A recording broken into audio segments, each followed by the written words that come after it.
My name is Kim Michalowski, and I perform under my name. I use different musicians at different times. I like to have a full band, but sometimes it's hard to keep it all together, so I perform out by myself a lot. I've recorded 3 songs at the Hen House. I recorded Sweet Sound.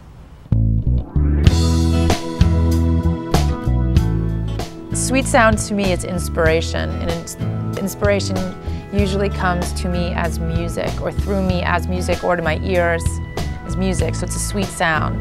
The first line is always hoping you'll come around, you know, because a lot of times it's, you know, it's a desert. Always hoping you come around, invite me over, you would invite me in. Take a breath, I will learn to unwind, feel a little shaky. So it's sort of a calling of that, of the inspiration, and you know, that whatever, if you want to call it God, or just the vitality, your vitality, inspiration. There's a blessing in this fire, and it's got to show me, it's got to show me, it's the sweet sound, and it is sweet. Putting together the song, or the creation of a song, for me takes time, because I'll start writing and I have one perspective, and sometimes I haven't really figured out emotionally what it is that I'm trying to say, or that situation hasn't resolved itself, so there's no completion, and I like to have the full circle of a thought or something that I'm going through. So sometimes it takes months, and sometimes there's pieces of songs that are years old that I'll go back to years later and finish, because I've gone through the cycle myself, whatever that song is, and it makes sense in my mind.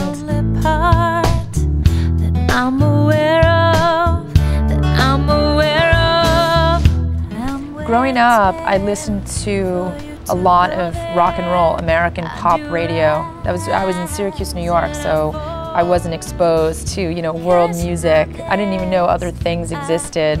So I listened to a lot of the Rolling Stones and Leonard Skinner and Fleetwood Mac, and that kind of stuff growing up.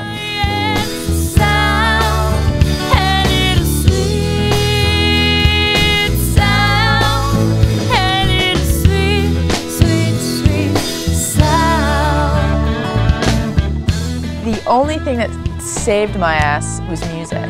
It was literally the only thing I had. My childhood was pretty bleak, and I'm not trying to be melodramatic or anything like that. But every dollar I had, I walked to the mall and bought an album. You know, when they were albums, and I would just shut my door and listen to music, and that's all I did. I'd run away and go see shows, because I was 13, I think, when I went to my first show, and my parents didn't think I was old enough to go to a concert, and now they're gonna know. But I would run away. I would run away and go far. I mean, I would go to the next city, 5 or 6 hours away, and not come home just to go to a show and get punished and grounded and all that kind of stuff, just to go to a show.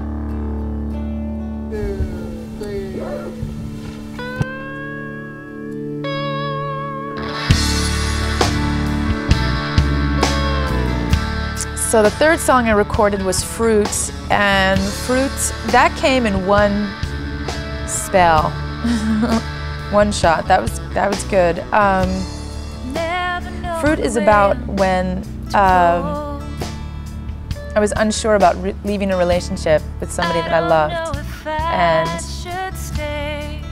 because it's easy to leave things that aren't good for you, or things that you may see as negative or whatnot, but when you really love somebody, and you still feel like you may want to leave, and that's what the song is about. I'm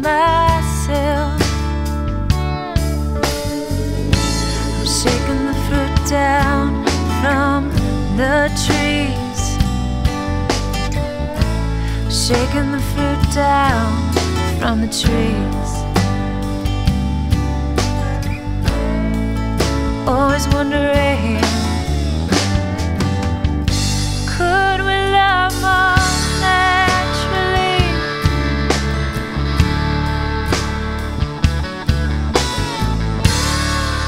My goal as far as the recordings of the songs, I'm finishing a full CD.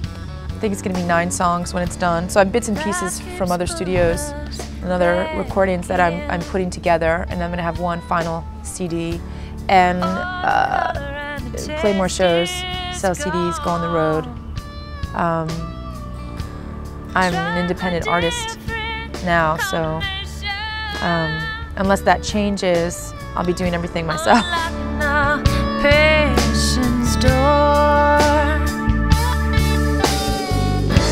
Shaking the fruit down from the trees. For me in Los Angeles, having a band, being a performer, recording, being out there and not having any kind of representation or management or label support or anything like that, it costs you money. You have to get rehearsal spaces and make flyers and pay musicians, and so it costs money to play music, to keep it going. I mean, I made money off of gigs, but it's usually money I'm just recouping that I've already put out in order to do the show. Spilling over to unexpected rise. I do my best to not read the magazines or watch television or watch any, VH1, MTV, and any of that, because it's very damaging for me. It changes the whole thing. It takes something that is very sacred and makes it something else.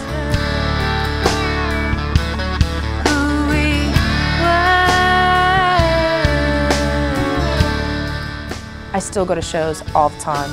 Haven't stopped. Same person. Haven't stopped.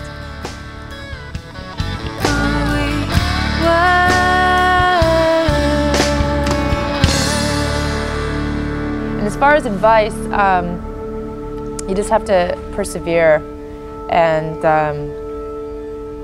it doesn't matter what your family says or what your friends say or what your environment is telling you.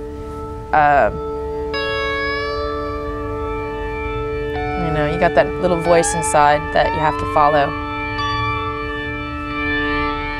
You gotta follow it.